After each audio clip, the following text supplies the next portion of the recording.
Senhoras, senhores, queridas irmãs, queridos irmãos espíritas, jovens, nossos votos de muita paz. O notável filósofo inglês Lord Bacon, a quem a cultura deve a mudança do empirismo para o racionalismo, teve a ocasião de afirmar: uma filosofia superficial conduz a criatura humana ao materialismo. Uma filosofia profunda conduz o pensamento humano à verdadeira religião. Ao enunciar este pensamento admirável, Lord Bacon provavelmente apoiava-se nas reflexões de Sir Isaac Newton, quando teve a ocasião de dizer que uma cultura vulgar leva o indivíduo à negação, mas uma cultura bem estruturada leva o pensamento à espiritualidade. Essas duas propostas, em épocas diferenciadas, iriam marcar profundamente o desenvolvimento filosófico, científico da cultura nos últimos 300 anos. Porquanto, a partir do século XVII, com o advento das ciências e as pesquisas acadêmicas, as religiões tradicionais cederam lugar à filosofia cepticista, nihilista, porquanto não podiam resistir à lógica do pensamento racional.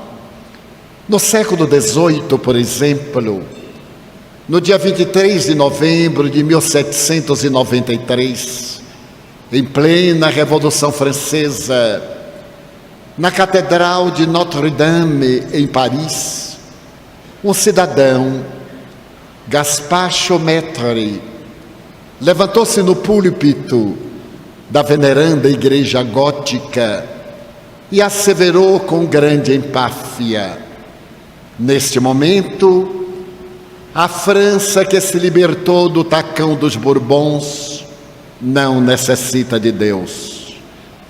A partir desta hora, nosso Deus está escrito nas linhas da ciência e da razão. Não necessitamos de Deus. E logo depois, uma procissão saiu da sacristia, carregando no andor a jovem bailarina Candeio, do Teatro da Ópera de Paris, vestida como a deusa razão.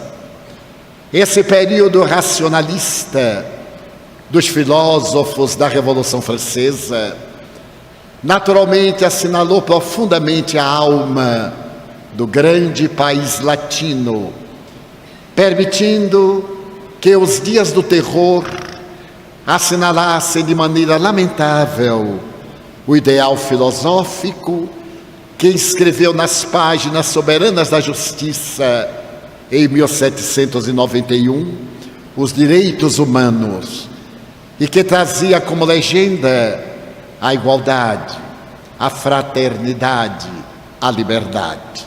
Mais tarde, no dia 2 de dezembro de 1802, na mesma Catedral de Notre-Dame, em Paris, Napoleão Bonaparte fazia-se consagrar imperador dos franceses. E para a grande solenidade, ele mandara buscar no Vaticano, em Roma, o Papa Pio VII, que deveria coroá-lo conforme a tradição que havia conseguido celebrar Carlos Magno em Frankfurt vários séculos anteriormente.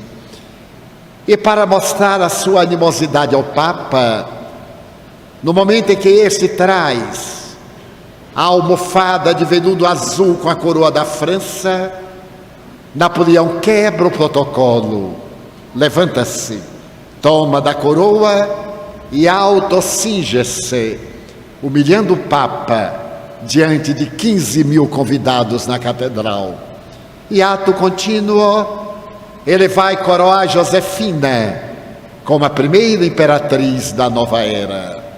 E logo depois mandou encarcerar o Papa em Fontainebleau, gerando uma situação calamitosa entre a França e o Vaticano. Então aquele Deus que havia sido expulso da França pelo discurso arrebatado de um jovem orador, voltava, fazia pouco, através da concordata que Napoleão firmara com o Vaticano no ano de 1802. Curiosamente, nesse ano de 1804, 2 meses antes da coroação do Corso, nascia na cidade de Lyon, ali mesmo na França, no dia 3 de outubro, a criança que recebeu o nome de Léon Hippolyte Denisard Rivaio, ou Hippolyte Léon Denisard Rivaio, que se tornaria célebre posteriormente sob o pseudônimo de Allan Kardec, o codificador da doutrina espírita. Mas aquele Deus que voltara à França estaria naturalmente consagrado não apenas em Napoleão Bonaparte, porque no período em que ele era imperador, Laplace havia publicado a sua teoria a respeito da origem do mundo, e recebido oportunamente do Palácio das Tulherias, hoje Louvre, em Paris, Napoleão disse-lhe: Senhor Laplace, eu tive a oportunidade de ler a sua obra sobre a origem do mundo. É um livro de 600 páginas e em momento nenhum o senhor se refere a Deus. E Laplace, com todo o orgulho do cientista, respondeu com ironia: Sir, eu não necessitei dessa hipótese para poder explicar a origem do universo. Era a presunção acadêmica combatendo a tradição de um Deus de natureza antropomórfica. Mas esse Deus revolucionário, no ano de 1815, na cidade de Nimes, realizou uma perseguição tremenda aos protestantes, matando aproximadamente 15 mil que eram atirados às águas do rio Loire, que ficaram poluídas durante um mês. E o século XIX celebriza-se com um fenômeno curioso. Na noite de 31 de março de 1848, na cidade de Hydesville, em Nova York, quando a família Fox mantém contato em 2 vias com o espírito batedor chamado Charles B. Rosma, e começa, a partir dali, o intercâmbio da mediunidade com o mundo espiritual. Mas enquanto nos Estados Unidos, à noite, as meninas Fox, Margarida e Catarina, jovens adolescentes, estão penetrando nesse mundo transcendental da imortalidade da alma, naquela mesma manhã, em Londres, Karl Marx apresenta o Manifesto Comunista na Sociedade Dialética da cidade. E nesse Manifesto Comunista, ele propõe, na sua condição de economista que era, a solução para os magnos problemas da miséria social. E em determinado momento do seu discurso, Marx, desejando combater a hipocrisia religiosa da época, elabora uma frase que ficou célebre: a religião é o ópio das massas. É natural que os religiosos ficaram profundamente sensibilizados. Porém, Marx tinha razão, porque naquela época os religiosos recomendavam ao povo em geral aos trabalhadores rurais que fossem humildes, que se submetessem às exigências dos patrões, arbitrários e injustos, porque eles, na condição de vítimas, ganhariam o reino dos céus, enquanto que os seus patrões arbitrários iriam para as hienas infernais. E esse era um ópio, porque à medida que morriam os poderosos, logo a religião dominante perdoava-lhes os pecados, com a apresentação sacramental da missa de corpo presente, ou da missa de 7º dia, ou do 30º dia, ou do 1º ano, concedendo-lhes, pelo menos verbalmente, o reino dos céus, enquanto estossegavam na miséria aquele populacho imenso, aqueles lavradores modestos dos arredores das grandes cidades e o povilhão que mendigava pelas ruas das metrópoles.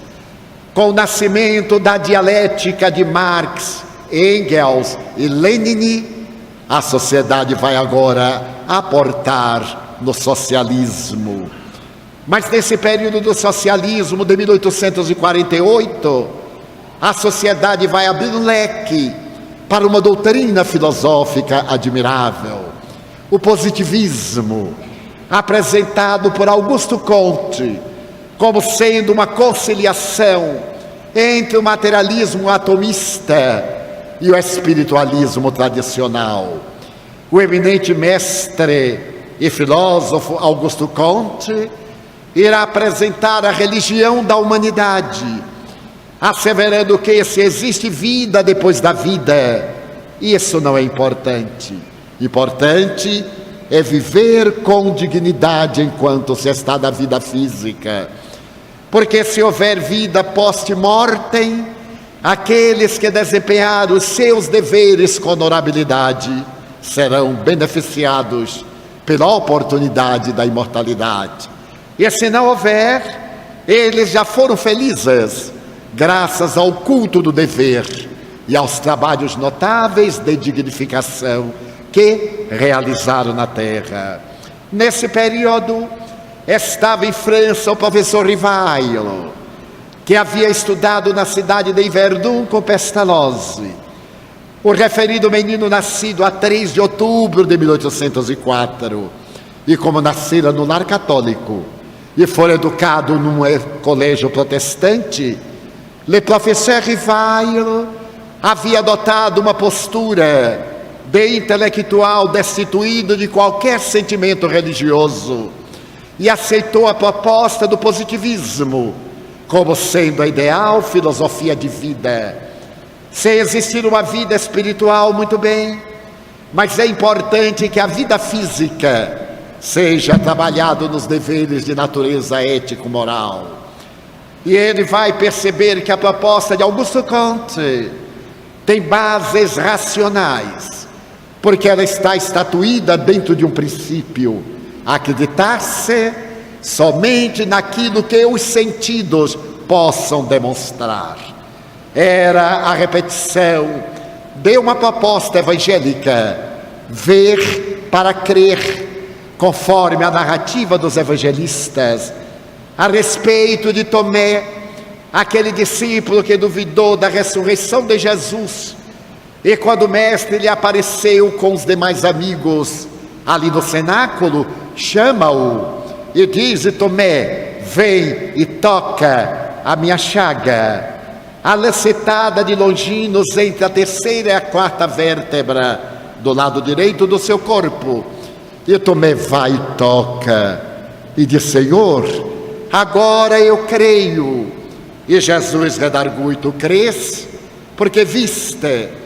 Bem-aventurado, no entanto, aqueles que não viram e creram. Jesus antecipava em quase 20 séculos a notável conquista da física quântica ou nuclear, também chamada física das probabilidades, que estabelece como fundamental primeiro crer para depois ver, porque a física quântica veio demonstrar que tudo aquilo que nós vemos não é exatamente conforme nós vemos, mas sim conforme o capricho dos átomos. A nossa existência está toda ela sustentada nas bases de crença daquilo que nós não vemos, especialmente hoje na comunicação virtual. Quando nós acionamos o computador, todas as respostas que nós temos vêm de uma memória dura que arquiva os dados através de impressões invisíveis a olho nu. E as telecomunicações, as comunicações em geral, viajam através das ondas Hertz, todas elas invisíveis ao olho nu. A nossa vida é sustentada pela radiação solar, e esses raios luminosos e caloríferos que nós sentimos, aí estão vistos pela claridade do astro-rei. Mas os raios infravermelhos, ultravioletas, que nos levam muitas vezes ao câncer da pele, são todos eles invisíveis. Então a nova proposta está exarada desde Jesus, que as religiões que surgiram do cristianismo não souberam preservar, estabelecendo uma cadeia de dogmas absurdos, ultramontanos, para que se pudesse crer através da imposição cega, exigindo que as doutrinas do atomismo grego estabelecessem que era necessário ver, tocar, através dos parcos 5 sentidos, para poder se crer com segurança. E foi inevitável que naquele período do século XIX o positivismo ganhasse adeptos. Porém, o que me chama a atenção na doutrina positivista de Augusto Comte, uma doutrina que influenciou os republicanos brasileiros, porque quando nós vemos no pavilhão nacional a frase ordem e progresso, é uma frase positivista que os grandes filósofos da República mandaram esculpir para demonstrar que a disciplina e a lei da evolução constituem as bases do progresso da sociedade. Mas esse mesmo Augusto Comte, que aparentemente era um revolucionário na busca de uma realidade palpável, apresenta na história da sua vida notável um capítulo muito especial. Ele era noivo de uma jovem francesa muito bela, Clotilde Devaux, e depois que Clotilde desencarnou, ele foi vítima de uma depressão profunda, como só de acontecer com aqueles que se deixam arrebatar pela angústia do fenômeno da morte de um ser querido. E para poder diminuir a dor da saudade, das suas aulas de filosofia, ele colocava uma cadeira de braços, na qual houvera sentado Clotilde Devaux, e exigia que os seus discípulos prestassem homenagem à cadeira, recitassem mantras, jaculatórias e um culto à memória dessa diva, que não deixava de ter um caráter de natureza religiosa. Mas a lei do progresso é inexorável, e ao término do século XIX, quando as grandes academias apresentam a anatomopatologia, a fisiologia e as buscas psiquiátricas, as opiniões dos grandes cientistas firmados no academicismo materialista. Por exemplo, 2 grandes fisiologistas e anatomopatologistas da França decretavam com empáfia na Universidade de La Salpêtrière: nós dissecamos milhares de cadáveres e nunca encontramos a alma. A alma nada mais é do que uma ilusão que vem de etapa em etapa, arquivada em nosso subconsciente. Na época, Freud ainda não havia detectado o inconsciente, e nós prestamos culto a uma verdade que não passa de uma ficção. Assim se pronunciavam os célebres cientistas Cuvier e Florence, enquanto que na Alemanha 3 químicos, Moleschott, Büchner e Carlos Vogt, declaravam com gargalhadas: a alma é uma sudorese cerebral, da mesma forma que a urina é uma excrementação dos rins e a bilis é uma eliminação hormonal do fígado. Toda vez quando a alma, o cérebro morre, a alma se desintegra. Portanto, não existe a alma. E as gargalhadas acadêmicas ressoavam no ar. Estamos chegando ao término do século XIX, quando é publicada uma obra de fôlego do grande filósofo pessimista alemão Friedrich Nietzsche. Assim falava Zaratustra. Nessa obra que orientou o pensamento filosófico de milhões de pessoas, Friedrich Nietzsche, fazendo talvez um retrato autobiográfico, narra que o louco, personagem central da obra, e ele era um depressivo crônico, chega na praça pública e, olhando a multidão, tem a oportunidade de dizer: senhoras e senhores, eu desejo afirmar que acabamos de matar Deus. Não temos necessidade de Deus. E uma grande tristeza tomou conta da multidão, escreve ele. E alguém pergunta: e agora? Agora que Deus morreu, quem irá levar alimento aos peixes nos lagos, nos mares, nos oceanos? Quem cuidará das aves dos céus? E então pôde-se concluir que as catedrais eram nada mais, nada menos do que grandes sepulturas de Deus, mausoléus para Deus. Então a tese materialista de Friedrich Nietzsche, que era mais contra o Deus antropológico do que em verdade contra Deus, encontra ressonância. Mas no ano de 1900, menos de 8 meses após publicada sua obra, Nietzsche morre absolutamente deprimido em um surto que o leva ao desgosto profundo. E começa o século XX, cheio de perspectivas, assinalado pelo materialismo mecanicista, pelo materialismo dialético, pelo materialismo histórico e as velhas doutrinas religiosas tentando manter a sua primazia. Mas, no começo do século XX, já havia uma doutrina, o Espiritismo, que proclamava a realidade de Deus, não esse Deus que marcha à frente dos exércitos de um povo para poder destruir outros povos denominados gentios, por não estarem vinculados à cepa e à tradição dos filhos de Israel, onde esse Deus da tradição ancestral, Allan Kardec, ao apresentar o Livro dos Espíritos a 18 de abril de 1857, tem a preocupação de interrogar neste notável tratado de filosofia, de ciência experimental, de psicologia existencial, que é Deus. A sua pergunta tem um sentido profundo. Não é mais a pergunta ancestral da teologia, da teleologia, que sempre interrogavam quem é Deus. E todos sabemos que a partícula quem significa o homem que. Allan Kardec, profundo conhecedor da língua francesa e de mais 4 idiomas que falava e escrevia fluentemente, propõe a pergunta correta: que é Deus?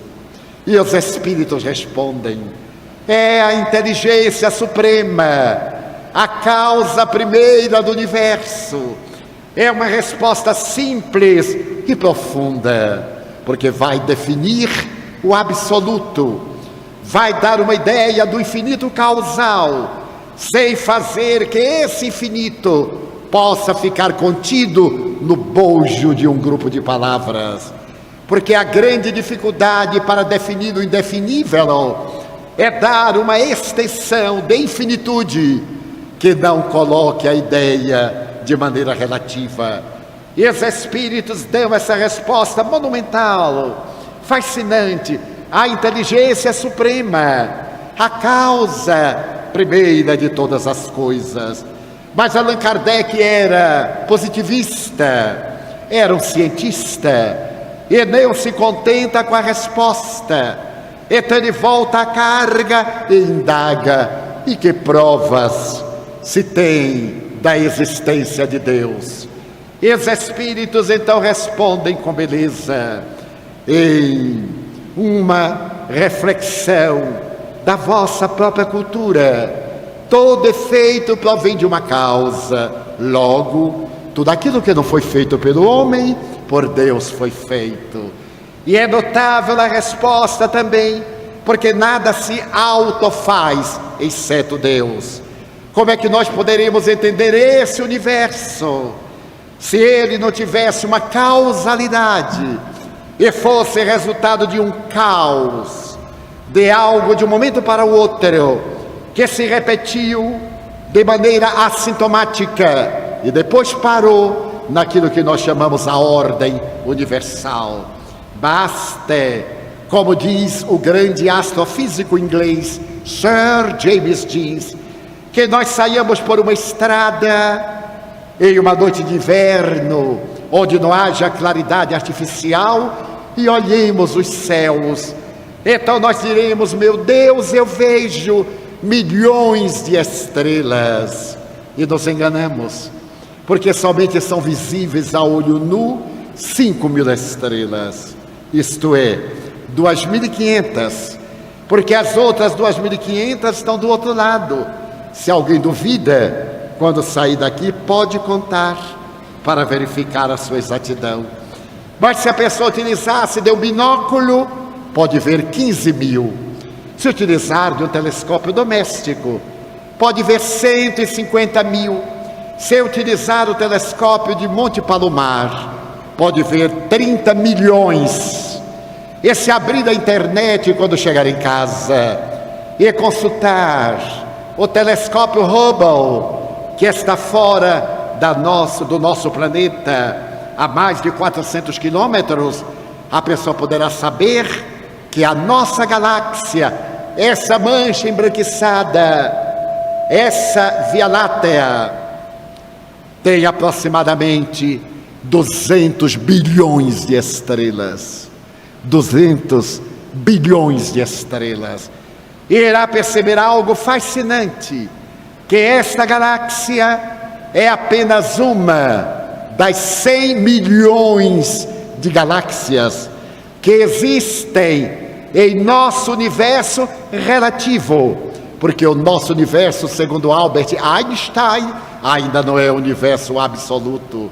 E ficaremos deslumbrados ao acompanharmos os buracos negros devorando galáxias inteiras, e teremos a ocasião de ver nascer nova galáxia da poeira estelar que permanece no cosmo, dando-nos a grandeza de Deus, que prossegue criando incessantemente e que não descansou no 7º dia, porque a lei de progresso não tem a paralisia do repouso e da insensatez, da falta de atividade. Aliás, Jesus disse: meu Pai trabalha até hoje e eu também trabalho, demonstrando que a lei de trabalho é a lei de progresso, indo, portanto, contra a velha frase da Bíblia, quando Deus expulsa Adão e Eva do paraíso e diz a Adão: a partir de agora tu ganharás o pão com o suor do teu rosto, e condena-o a trabalhar, como se o trabalho fosse uma condenação. Aliás, para muito brasileiro é um castigo, mas hoje nós sabemos que o trabalho é a dinâmica da saúde ideal. E quando nós buscamos um psicoterapeuta e estamos com transtorno de natureza psicológica bipolar na área da afetividade, entre as recomendações saudáveis, ele propõe laborterapia, terapia do trabalho, porque à medida que nós trabalhamos, o nosso cérebro produz determinados neuropeptídeos de natureza vibratória, que são assimilados pelo sistema nervoso central, que transfere esse campo de energia de fótons para o sistema glandular e que o encaminha para o sistema imunológico, e nós gozamos de saúde. Por isso que existe a chamada depressão dos aposentados. A pessoa é dinâmica, trabalha e subitamente fica aposentada, principalmente o homem.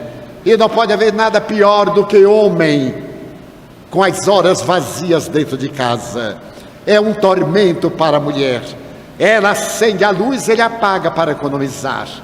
Ela acende o bico de gás, ele vai atrás e apaga. Não tem o que fazer. Manda esse ocioso para o centro espírita, para que ele vá trabalhar, para que ele vá ser guarda de trânsito na porta de uma escola, para que ele vá plantar árvores, e ao plantar árvores que sejam frutíferas.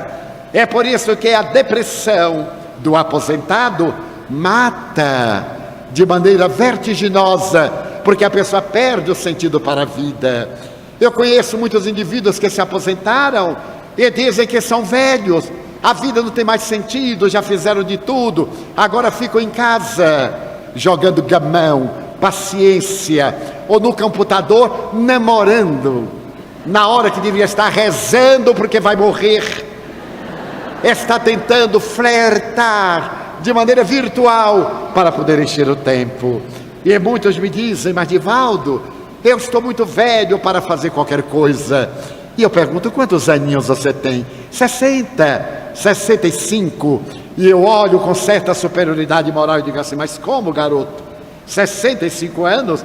Ele diz: sim, sou velho. Eu digo: e eu com 82 e 9 meses?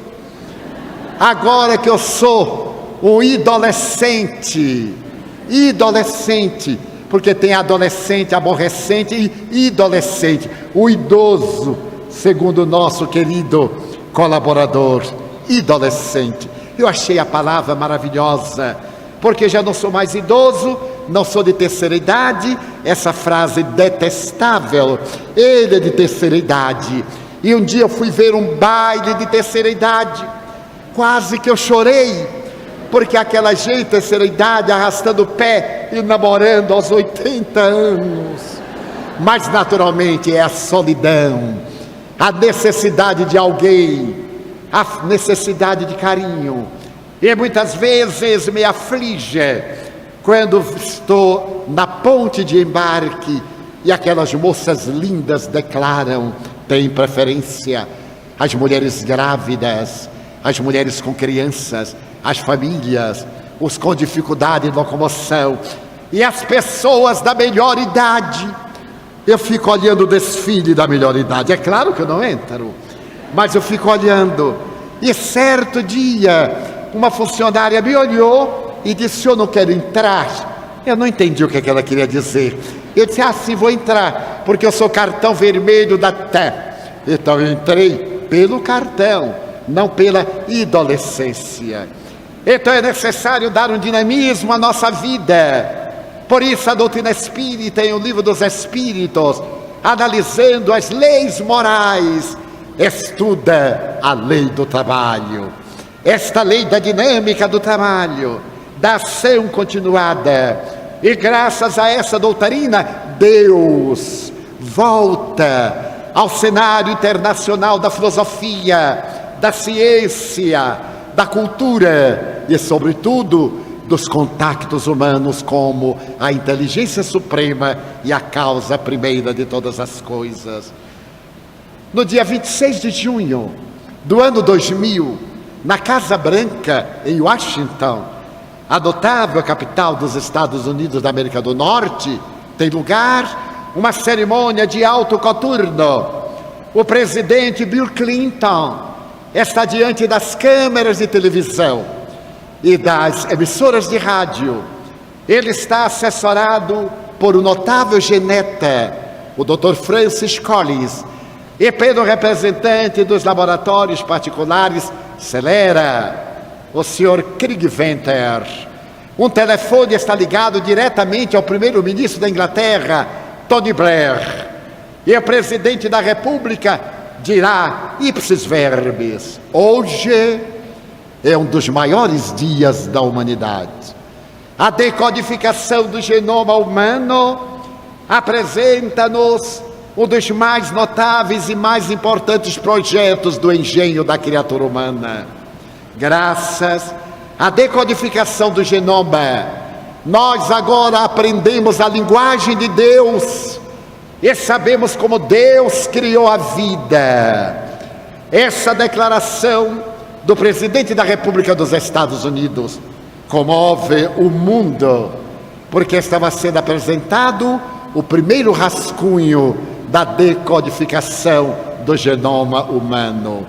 E ao seu lado estava o pai do projeto, o Dr. Francis Collins.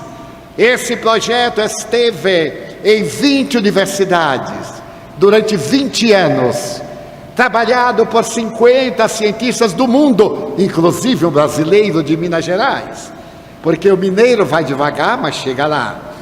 Estava ali também representado pelo Dr. Francis Collins, e agora se tinha certeza de que a vida não foi o resultado espúrio do acaso.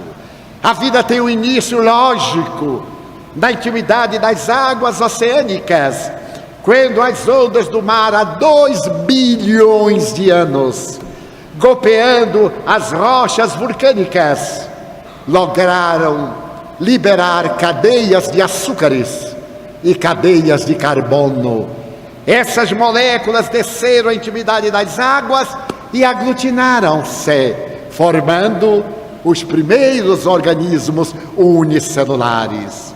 Depois eles reuniram-se e formaram os pluricelulares, as colônias de polipeiros, as primeiras algas marinhas, depois os intermediários, e a vida surge na intimidade das águas, aparecendo os peixes de variadas configurações, que logo depois saem das águas em forma de batráquios, transformando as guelras em pulmões.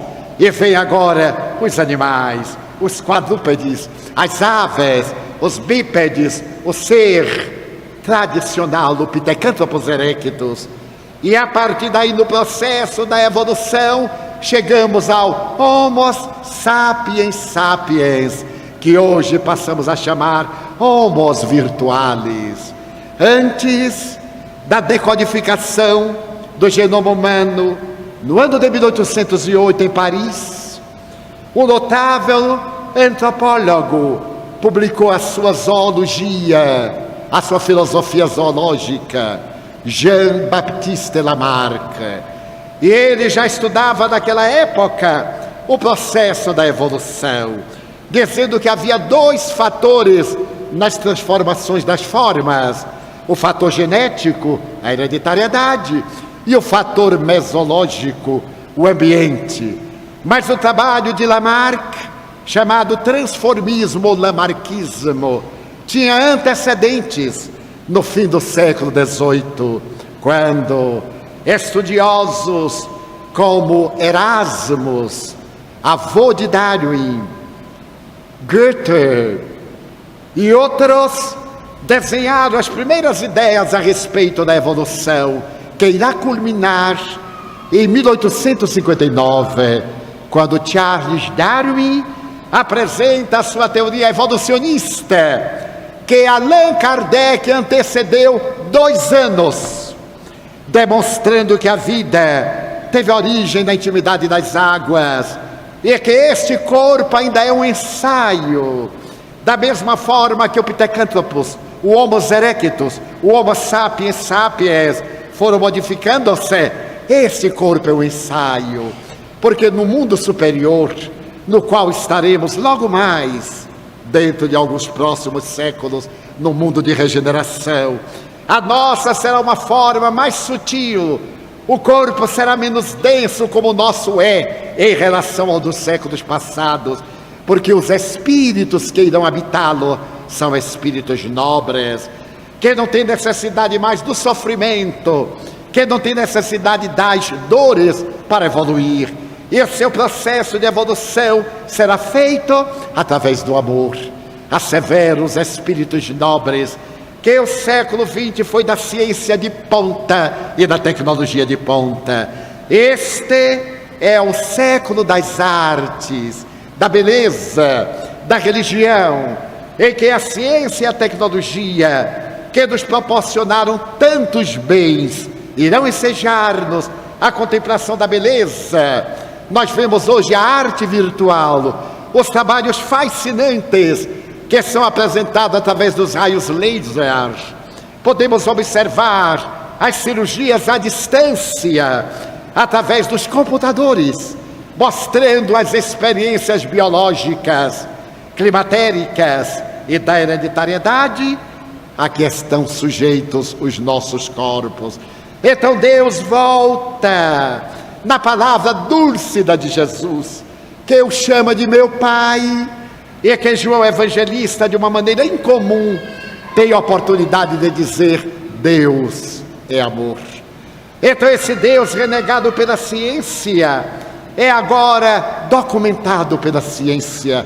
O Dr. Francis Collins, esse geneta extraordinário, vai dizer a frase que o presidente da República enunciou sobre Deus é de minha autoria, porque ele era agnóstico, ele era ateu, e depois de haver estudado química, física, medicina, ele se dedicou à genética. E foi quando o médico, atendendo a uma senhora terminal, que ela o olhou ternamente e perguntou-lhe: doutor, o senhor acredita em Deus? E ele teve um choque. Aquela mulher humilde sentia dores superlativas e mantinha uma dignidade incomparável, não se queixava.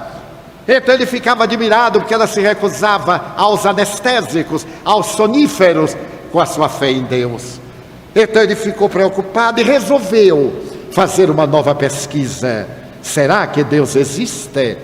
Ele agora tinha o conhecimento da genética, tinha o conhecimento da medicina, já era um homem de idade especial e guardava uma mágoa profunda quando uma filha sua foi estudar numa universidade famosa e numa noite em que ela estava sós no quarto, um bandido saltou a janela e estuprou-a de maneira vergonhosa e cruel, deixando uma marca profunda. E ele rebelou-se contra Deus. Onde estava Deus naquela hora, que não defendeu uma jovem estudante que se entregava à busca da cultura? E então o Deus tradicional era uma quimera que não merecia o menor respeito, nem a mínima consideração. Mas ele foi meditar: será que Deus existe? E começou a perguntar a pastores religiosos, a sacerdotes, e eles não tinham explicação para mostrar esse Deus do universo. Apresentava o Deus bíblico, esse Deus humanoide, esse Deus que castiga uns, que premia outros, e ele negava-se, até que chegou a um pastor de uma igreja na sua rua, e esse pastor lhe disse: doutor, eu não tenho argumentos para um cientista, mas no século XIX, na Universidade de Oxford, um notável teólogo, o Dr. Lewis, escreveu um livro, Cristianismo Puro e Simples. Leia-o, você vai ficar fascinado com o pensamento desse teólogo. Ele procurou um livro que era raro e conseguiu encontrá-lo e leu o livro do Dr. Lewis. E o Dr. Lewis dizia assim: existe no universo uma força cósmica que eu chamo a lei moral. É uma lei universal. Existe uma moral galáctica, existe uma ética moral cósmica. Em tudo há uma ordem, e até o caos. Aquilo que é o caos para nós, naturalmente tem uma ordem dentro das suas próprias leis. E ele adotou esse Deus, que passou a chamar lei moral. A lei moral rege o universo.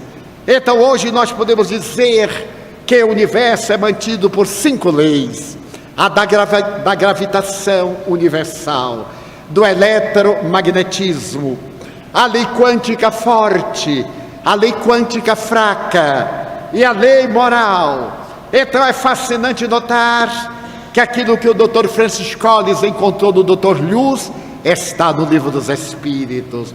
Quando Allan Kardec estuda as 10 leis morais que se derivam da lei natural, que é a lei de amor, a base da estrutura do cristianismo.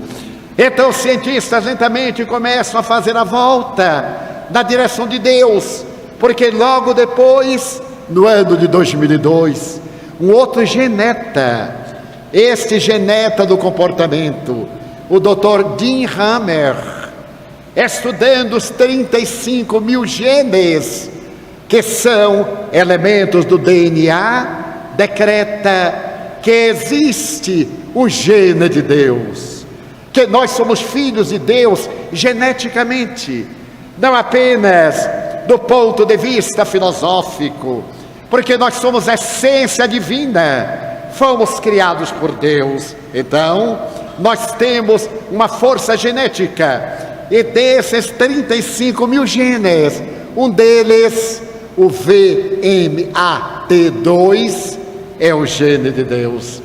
Então nós temos esse gene de Deus em nós, que a tradição esotérica denomina o Cristo interno, o Deus interno, que nós deveremos desenvolver. De que forma? Fazendo uma viagem interior, fazendo a meditação, perguntando-se: quem sou eu? Qual é o sentido da minha vida? Por que eu estou aqui? As religiões respeitáveis, sem dúvida, facilitaram-nos. Podemos pecar à vontade. Ao arrepender-se na hora da morte, já ganha o céu. Ou ao aceitar Jesus como seu Salvador, já ganha o céu. A doutrina espírita vem dizer que o céu é o estado de consciência. É esse estado de paz interior que nós adquirimos como resultado de 3 ações. Uma consciência tranquila, que deflui de um caráter reto e de um coração pacificado. Então o Espiritismo, guiando as novas ciências, como o pensamento do Dr. Dean Hammer, diz que realmente, entre aspas, geneticamente, nós somos descendentes de Deus. E é maravilhoso podermos viajar para dentro de nós, para encontrarmos esse Deus que nos planifica. Um notável estudioso da física quântica, ao apresentar uma sua obra nos anos 70, teve a ocasião de dizer o que hoje os físicos quânticos constatam, os sábios, os gurus, os meditadores do passado já haviam encontrado através da meditação. Exatamente através da meditação, da busca interior, nós vamos encontrar esse Deus. Mas que ocorre? Nós fomos criados em determinadas doutrinas que não nos obrigam à transformação moral para melhor. E por consequência, a maioria das pessoas costuma dizer: eu não sei o que é que eu vim fazer aqui na Terra. Eu acho isso tão infantil. Eu tenho uma amiga de 75 anos, e não há muito, ela perguntou: Divaldo, qual é a minha missão na Terra? Eu não sei qual é a minha missão. Eu disse para ela: deixe para a próxima, porque aos 75 anos ela não sabe qual é a sua missão. Imagina quando é que ela vai começar. Mas ela casou-se 3 vezes, teve bastante namorado, gozou bem, isso ela soube. Agora a missão ela não soube.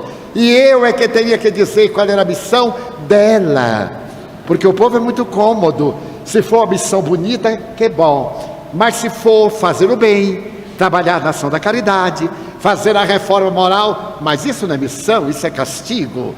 Então a doutrina espírita vem dizer-nos que a nossa vida tem como missão essencial amar. Como disse Madre Teresa, amar até doer.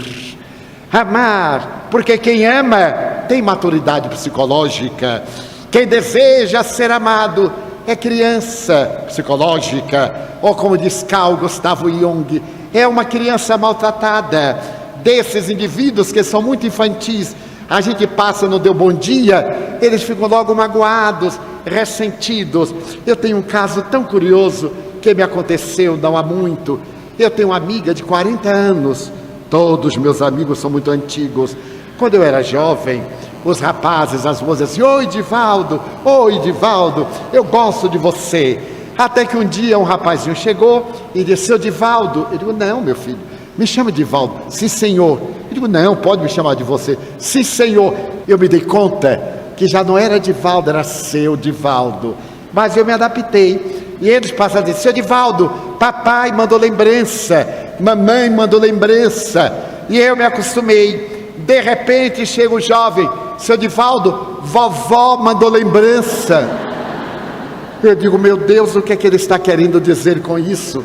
Eu não entendo. O tempo passou. Mas como foi bom ter passado bem. Porque quando hoje eu olho a juventude e desço até o jovem no sentido do seu sentimento, eu observo esta era nova que vem. Mas a minha amiga era uma amiga de longa data e que colabora na Mansão do Caminho. Quer dizer, eu não sei se ela colabora ou se ela atrapalha, mas ela diz que colabora. Ela vai lá dia sim, dia não, para me ajudar, não ajudar a instituição, para me ajudar. Em que? Eu não sei, porque eu sou autossuficiente. Ela vai para dar banho nas crianças, para varrer o pátio, muito bem. E certo dia eu estava com muitos problemas, porque se uma família normal tem problemas, imaginem ter que atender a 3.190 crianças, 5 refeições, ter que preparar diariamente quase 4.000 almoços, 4.000 merendas pela manhã, 4.000 merendas à tarde, e ainda dar o café, açúcar, leite e pão para levar para casa. E nós estávamos com algumas dívidas. Ter dívida é uma coisa muito honrosa. Quem não tem dívida não tem crédito, mas quem tem dívida tem crédito. Os cartões de crédito que digam. E eu estava muito tenso, muito preocupado, porque o tesoureiro me tinha dito: Divaldo, nós temos que pagar uma duplicata, sei lá, uma promissória, até às 15 horas no Banco do Brasil. E isso eram 10 da manhã. Eu digo: eu tenho que orar. Eu disse para ele assim: patrão, o problema é do senhor, eu faço a minha parte. O senhor me mande alguém que tenha um coração caridoso e que por acaso nos ofereça um cheque da importância tal, até eu aceito um pouquinho menos para ajudar. Mas eu estava muito tenso.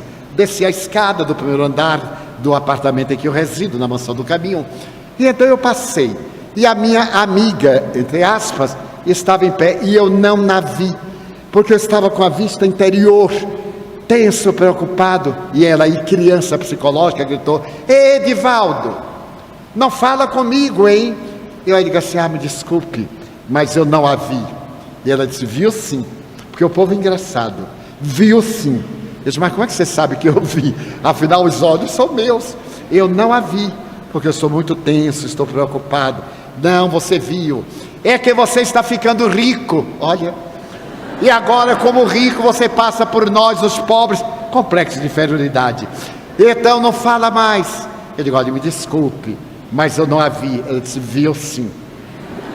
Eu não estava muito bem. Eu digo: ela quer brigar, e hoje eu vou brigar, porque uma briguinha de vez em quando faz bem. Eu então tomei aquela atitude de calma por fora e de irritação por dentro, e perguntei assim: e você me viu? Claro que eu vi. E por que você não me saudou? Há 40 anos que eu saúdo você, há 40 anos que eu rio para você, há 40 anos que eu a trato muito bem, e você somente retribui, porque eu dou o primeiro passo. Hoje, que eu estou com um grave problema, eu noto que não tenho um amigo. Eu não quero que você resolva o problema, mas eu gostaria muito que você perguntasse: Divaldo, o que é que você tem? Porque você não é assim. Nós somos amigos há 40 anos, você está sempre alegre. O que é que aconteceu? É claro que eu não ia lhe dizer o que aconteceu, mas eu ia ficar muito agradecido por saber que você era minha amiga. E então eu vi que eu estava extrapolando e disse: você me desculpe, eu não a vi. Mesmo que você tenha visto por meu olho, eu não a vi. E então eu saí e disse: meu Deus, que mundo especial. Não temos o direito de chorar a sós. Ela era uma criança, uma mulher de 70 anos. Só porque eu não disse assim: olá, bom dia. Ela ficou ressentida depois de 40 anos. Como nós somos infantis. A partir daí, eu comecei a ter muito mais cuidado com ela. Quando eu a vejo de longe, eu digo assim: oi, como vai? Que dia maravilhoso! Então, aconteceu-me algo que eu narrei nos últimos dias. Eu estava numa fila de check-in. Sempre eu estou numa fila de check-in. E a cidade do Salvador é a cidade mais linda do mundo, depois de Ponta Grossa. E eu estava no check-in às 5 da manhã. Era o horário de verão, no Nordeste nós não temos. E eu estava alegre, agradecendo a Deus a bênção daquele dia de sol. E ria, a vida é uma bênção. E na terceira fila estava um senhor com o rosto contraído. E então, quando eu passei assim rindo, ele gritou de lá: ei, por que você está rindo de mim? Você está rindo de mim ou está rindo para mim? Eu disse: meu Deus, mas é louco de todo tipo. Continuei rindo. E ele gritou: ei, você aí, por que está rindo de mim? Eu balancei a cabeça e disse assim: não, eu não estou rindo do Senhor, nem estou rindo para o Senhor. E por que não? Eu disse: porque eu sou cego. Todo mundo riu. E ele ficou desconcertado. Como é que podia brigar com o cego? Ele saiu da fila e veio. Chegou até mim, passou a mão, e eu cego. E ele passou a mão, de olho duro. Então ele disse: mas o senhor, com essa vista clara, é cego? Eu digo: sim, senhor. Quem vê o olho, não vê o nervo óptico. Ele disse: mas eu conheço esta voz. Eu aí comecei a suar. Eu tenho um programa de televisão, tenho programa na rádio. Essa voz é de Edivaldo Franco. Você não é Edivaldo Franco? Ele disse: sou, sim, senhor. Mas você não é cego coisa nenhuma? Eu digo: sou, sim, senhor. Eu sou cego à agressão humana. Eu sou cego ao mau humor das criaturas. Eu sou surdo ao atrevimento alheio. E eu sou mudo à provocação. Ele perdeu o jogo. Ele disse: mas Edivaldo, você sabe, eu tenho problemas. Eu disse: quem não os tem? Viver já é um problema. Porque em cada segundo morre 30 milhões de glóbulos vermelhos, de hemácias, em nosso aparelho circulatório. Em cada 15 minutos, milhões de células morrem e outras nascem. Isso é um problema. Ele disse: mas você não sabe dos meus problemas. Eu digo: nem o senhor dos meus. Mas não vamos ficar aqui como duas velhas lamentando. A filha está andando. Você está indo onde? Eu digo: a São Paulo. Eu também. Em que voo você vai? No voo X. Eu também. Eu digo: ah, meu Deus, só falta ele sentar do meu lado. Não deu outra. Quando eu me sento no corredor, na letra C, na letra D, estava o homem. Ele então me olhou e disse assim: que bom, hein? Você vai me aconselhar, eu quero fazer uma consulta no avião. Eu disse: não, consulta no centro espírita, terças, quintas e sábados. Mas Edivaldo, é que eu tenho um problema, tenho que resolver o problema. Eu digo: na volta. Nós não podemos conversar. Eu digo: não. É falta de educação conversar no avião. Tinha muita gente conversando. Eu aproveitei, levantei um pouquinho a voz, porque no avião nós alugamos a poltrona. E muita gente dá a impressão que comprou o avião. E aí conversa com todo mundo, conta suas vantagens, seus problemas. Isso é falta de educação. Eu aluguei essa poltrona. Quando eu vou me levantar, é assim, não é puxando a outra. Eu me levanto na vertical. Mas as pessoas puxam o cabelo da gente, a orelha, para se levantar. E aí eu aguentei firme. Então a vida tem um sentido psicológico. Qual é o sentido? Amar. É essa a proposta dos espíritos nobres, que voltam da imortalidade para dizer: você viverá. Eu aqui estou, porque venho da terra. E veio dizer-lhe que a vida continua, viva de tal maneira que o seu futuro seja aureolado de bênçãos. Da mesma forma que você se preocupa com a aposentadoria para a velhice, com um plano de saúde para o porvir, em amealhar recursos para ter uma vida na decrepitude mais estável e equilibrada, por que não fazer esse mesmo planejamento para depois da morte? Porque a morte é apenas uma porta que se abre na direção de uma nova vibração. Morrer é transferir-se de um estado vibratório para o outro. Nossos mortos queridos voltam. Ei-los aqui conosco. Eles nos acariciam. Ciciam palavras de ternura aos nossos ouvidos na hora da amargura. Façamos silêncio para escutá-los. Guilherme de Almeida, o grande poeta paulista, teve a ocasião de dizer: é necessário fazer silêncio para ouvir as estrelas. Ouvir as estrelas, ver o seu piscar, essas constelações luminíferas que cantam uma sinfonia incomparável no seu voluteio no cosmo. Então é necessário fazer silêncio interior para escutar a imortalidade. Aqueles que morreram vivem e voltam. Enxuguemos a nossa saudade com o lenço da esperança. Eles nos aguardam.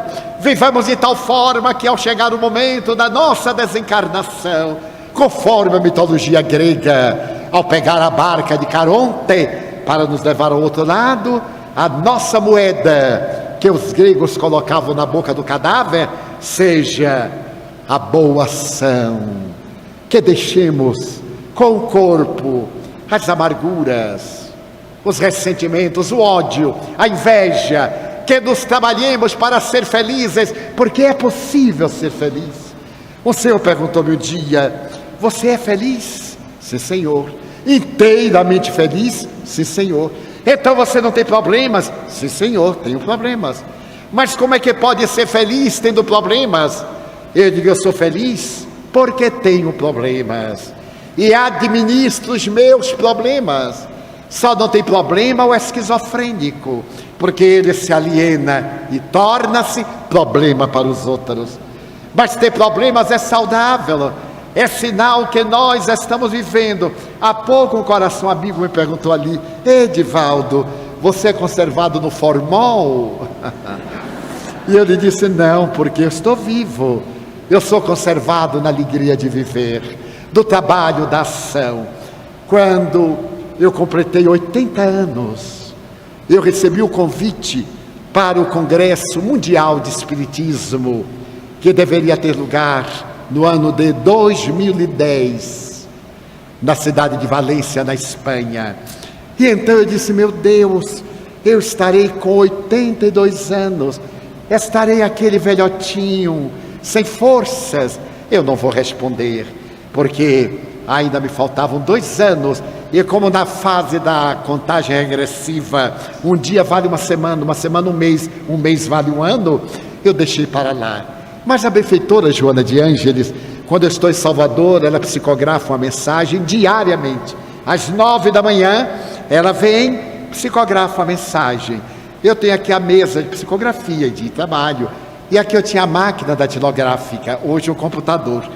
Quando ela termina de psicografar, se vai, eu volto-me, e então eu digito a mensagem. Mas nesse ínterim, aos 80 anos, ela parou pela primeira vez. Quando eu me voltei para digitar, ela ficou neste ângulo, e eu estranhei. 60 anos que ela escreve por meu intermédio, e a primeira vez ela parou ali. Eu aí aproveitei e disse: minha irmã, os amigos da Espanha convidam-me para o Congresso Mundial, porque eu estive lá em plena ditadura franquista, quando o movimento era proibido, e a partir dali, 67, o movimento reacendeu, e eles estão me convidando para a conferência de abertura. Eu não sei o que responder, porque eu estarei com 82 anos, eu não sei o que digo. Ela então olhou para mim, sorriu e disse-me: meu filho, aceite. Eu digo: opa, está garantido. Até 2010 está garantido. De imediato eu fiz um ofício, e dizendo para eles: caso eu esteja reencarnado, eu aceito tal. Nesse ínter eu recebo aqui do Paraná um convite para uma conferência no centenário de uma veneranda instituição, no ano de 2012. Eu digo: mas também é abusar. Naquela época eu estava com 80, seriam 84. Não vou responder. Passaram-se uns dias, e novamente Joana de Ângeles para E eu aí já estava meio treinado, digo, vou perguntar. Mas aí eu fiz um pouco de simulação, disse, minha irmã, os amigos são tão gentis. A senhora imagine que eu estou convidado para fazer uma conferência no ano de 2012 e eu não sei o que responder. O que é que eu direi a eles? Ela balançou a cabeça e disse, meu filho, vamos orar muito. Eu estou orando muito. Já estamos em 10, 2 anos passam ligeirinho. Quero dizer que a vida tem um sentido, é amar, servir, é o que os Espíritos nos vêm dizer. Vale a pena amar, vale a pena servir, vale a pena cultivar a bondade. Uma velha canção de uma freirinha francesa dizia, as mãos que distribuem rosas estão sempre perfumosas. É por isso que a lei básica do Espiritismo é a caridade, fora da qual o indivíduo não tem plenitude. Ao enunciar essa proposta de Deus voltando à ciência, estando nas leis da filosofia, na base da psicologia humanista, da psicologia transpessoal, na doutrina espírita, exultemos, porque nós estamos vivos na matéria, e ao deixar a indumentária a carcaça, continuaremos a viver. Então, desta hora calamitosa, assinalada pela violência, assinalada pelas tragédias coletivas, dominada por todos esses fatores de perturbação, pela sexolatria, pela drogadição, pelo alcoolismo, pelo vandalismo e o tabagismo, que não sejamos nós aqueles que reclamam, que tenhamos a alegria de dizer que amamos a vida e dizer-lhe, Senhor, muito obrigado por tudo que me deste, por tudo que me dás.